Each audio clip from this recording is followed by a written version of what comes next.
ನಮಸ್ಕಾರ ರೈತ ಬಂದವರೇ, ನಾವಿವತ್ತು ಇಲ್ಲಿ ತೋಟದಲ್ಲಿ ವಿಸಿಟ್ ಮಾಡಬೇಕಾದ್ರೆ ಇವರು ಎಲ್ಲ ಪ್ರತಿಯೊಂದು ಗಿಡಕ್ಕೆ ಈ ರೀತಿಯಾದಂತಹ ಔಷಧಿ ಬಾಟ್ಲಿಯನ್ನು ಕಟ್ಟಿದ್ರು. ಇದು ಔಷಧಿ ಬಾಟ್ಲಿ ಕಟ್ಟಿರ್ತಕ್ಕಂಥ ಇದರಿಂದ ಏನು ಪ್ರಯೋಜನ, ಯಾಕೆ ಕಟ್ಟಿದ್ರಿ ಸ್ವಲ್ಪ? ಈಗ ಅದಕ್ಕೆ ಅಲ್ಲಿ ಗಾಂಜಿ ಮತ್ತು ಕೇಳಿ ಮಾಡಬೇಕು ಅಂತ ನಾವು ಕೇಳ್ತಾ ಇದ್ದೀವಿ. ಹಾಂ ಹಾಂ ಅವು ಕೆಳ ನೀರು ಕಟ್ಟೋದಾಗೆ ನೀರು ಎಲ್ಲಿ ಇರೋದಿಲ್ಲ. ಹಾಂ ಹಾಂ ಆ ಅಡಿಕೆ ಅಲ್ಲಿ ನೀರು ಇರ್ತದೆ. ಹಾಂ ನೀರು ಅದು ನೀರಂತೂ ತುಪ್ಪ ಇರ್ತದಲ್ಲ, ಅದನ್ನ ಕುಡಿತಾವೆ.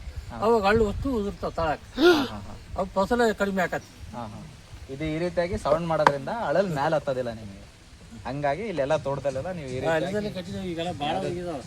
ಯಾವ್ದಾದ್ರು ವೇಸ್ಟ್ ಬಾಟ್ಲಿ ಅದಾವಲ್ಲ ಎಲ್ಲ ಕಡೆ ಕಟ್ಟಿರಿ, ಸೌಂಡ್ ಬರೋದ್ರಿಂದ ಅಳಿಲೇ ನಿಮಗೆ ಇಲ್ಲಿ ಬರೋದಿಲ್ಲ. ಆದರೂ ಅವನ್ನ ಔಷಧಿ ಸಾಯಂತಕ್ಕಾಗಲ್ಲ. ಹೌದೌದು. ಹಾಂ ಅವು ಹನುಮಪ್ಪಿದ್ದಂಗೆ. ಹೌದು, ದೇವರಿಲ್ಲ. ಕೆಮಿಕಲ್ ಬಳಸದೆ ನೀವು ಅಳಿಲನ್ನು ನಿಯಂತ್ರಣ ಮಾಡಬೇಕಾದರೆ ನಿಮ್ಮ ತೋಟದಲ್ಲಿ ಬಿದ್ದಂತಹ ಈ ಒಂದು ಹಸಿ ಅಡಿಕೆಯನ್ನು ನೀವು ಅಲ್ಲಿ ಸ್ವಚ್ಛ ಮಾಡಬೇಕಾಗ್ತದೆ. ತದನಂತರ ನೀವು ಅಲ್ಲಿ ಶಬ್ದ ಬರಲಿಕ್ಕೆ ಬೀರ್ನ ಟಿನ್ ಬಾಟಲ್ಗಳನ್ನು ನಿಮ್ಮ ತೋಟದಲ್ಲಿ ಹಾಕಿ ಶಬ್ದವನ್ನು ಮಾಡಿ ನೀವು ಅಳಿಲನ್ನು ಓಡಿಸಬೇಕಾಗ್ತದೆ. ಮತ್ತು ಅಲ್ಲಲ್ಲೇ ಮಧ್ಯದಲ್ಲಿ ನೀವು ಚೆಂಡು ಹೂವು ಹಾಗೂ ಈರುಳ್ಳಿಯನ್ನು ಬೆಳೆಸುವುದರಿಂದ ಈ ಒಂದು ವಾಸನೆಗೆ ಈ ಒಂದು ಅಳಿಲು ಅಲ್ಲಿ ದೂರ ಹೋಗ್ತವೆ. ತೋಟದಲ್ಲಿ ನಾಯಿಯನ್ನು ಸಾಕಾಣಿಕೆಯನ್ನು ಮಾಡುವುದರಿಂದ ಈ ಒಂದು ಶಬ್ದಕ್ಕೆ ಈ ಒಂದು ಅಳಿಲುಗಳು ಅಲ್ಲಿ ಅಂಜ್ತವೆ.